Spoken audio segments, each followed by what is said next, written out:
코로나19로 비대면 경제가 활성화되고 재택근무로 반도체 수요가 급증하면서 향후 2년간 반도체 수요가 급증하는 슈퍼사이클이 기대되는 요즘입니다. 하지만 이 작년에 인텔에 투자하셨던 분들이 계시다면 지지부진한 결과가 있었을 텐데요. 현재 시장에 나와 있는 반도체도 생산하지 못할 정도로 경쟁 업체들에게 상당히 뒤처져 있는 모습을 보이고 있기 때문입니다. 그래서 오늘은 이 인텔의 투자 가치 여전히 유효할지 알아보도록 하겠습니다. 네, 이제 인텔이 예전에 비해서 매력이 떨어졌다 생각하시는 분들이라면 아무래도 이런 부분들 때문일 텐데요. 먼저 7나노미터급 반도체를 생산하는 AMD나 또 연산 처리 장치 시장 점유율 우선순위를 차지한 엔비디아, 또 그리고 쭉 함께할 것 같았던 마이크로소프트나 애플, 또 대만의 TSMC, 그리고 우리나라의 삼성전자를 함께 떠올릴 수밖에 없을 텐데 이렇게 쟁쟁한 경쟁 업체들을 떠올리니까 인텔에 대한 우려가 더 커질 수밖에 없겠습니다.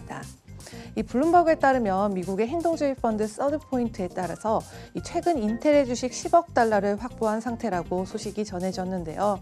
네, 이 서드포인트는 이 기업 주식을 사들여서 의결권을 확보한 뒤에 지배구조를 개선하고요. 또 배당 확대를 요구하거나 경영까지도 개입을 해서 기업 가치를 쭉 끌어올려주는 운영자산 150억 달러 규모의 헤지펀드입니다. 그래서 예전에도 프루덴셜, 연브랜즈, 다우케미칼, 또 유나이티드 테크놀로지 등의 다양한 기업들의 기업 개혁을 잘 이끌어냈고요. 소니나 네슬레 등에 대한 최대 규모의 행동주의 주주 영향력을 행사한 바가 있습니다. 그리고 이번에 댄 러브 CEO는요, 인텔에 대해서 이 제조업 리더십 상실과 다른 실책은 또 몇몇 반도체 경쟁사들이 TSMC와 삼성의 공정 기술을 지렛대 삼아서 인텔을 희생시키고 또 상당한 시장 점유율을 확보하도록 허용했다고 지적한 바가 있습니다. 또 반도체 설계와 제조 및 생산을 분리하는 방안을 고려해야 된다는 이 공개 서한에요. 인텔은 이번 달 안으로 대답을 내놓을 예정입니다. 그럼 주가도 한번 살펴볼까요? 지난 1년 동안 인텔의 주식은 상위 경쟁사와 비교했을 때 최악의 실적을 기록한 게 맞는데요. 우선 AMD는 작년 초에 48달러 선이었지만 현재는 91달러, 92달러 선에 머물고 있고요. 또 엔비디아는 작년 초에 237달러 선이었지만 현재는 533달러 선으로 올라가면서 2배 이상의 주가가 상승하는 모습을 보였습니다. 하지만 상당히 들쑥날쑥했던 인텔, 지난 12개월 동안 약 17% 하락한 모습을 보였고요. 오늘장에서는 50.61달러에 마감한 모습입니다. 네, 그럼 인텔은 어떤 대응 방안을 세울 수가 있을까요? 이 댄 러브 CEO의 말을 다시 인용하자면요. 만약 인텔이 이대로 무너지게 된다면 미국의 국가 안보까지도 위기가 닥칠 수 있다고 우려를 표명했는데요.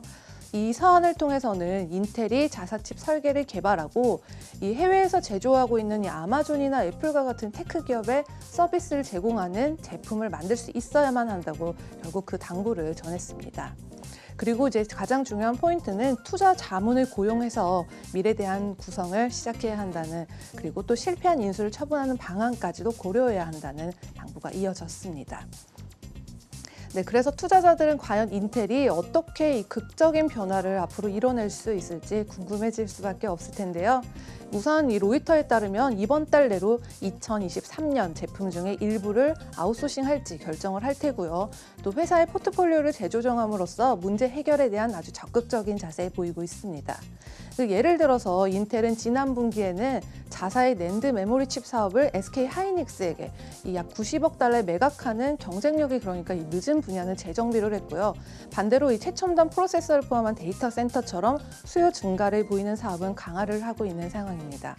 그래서 여러 가지 생산 문제와 경쟁에도 불구하고 이 장기적인 입장에서 봤을 때는 여전히 기업 가치가 유효하다고 볼 수 있겠습니다. 지금까지 글로벌 금융시장 신쿵 브리핑 펄스였습니다.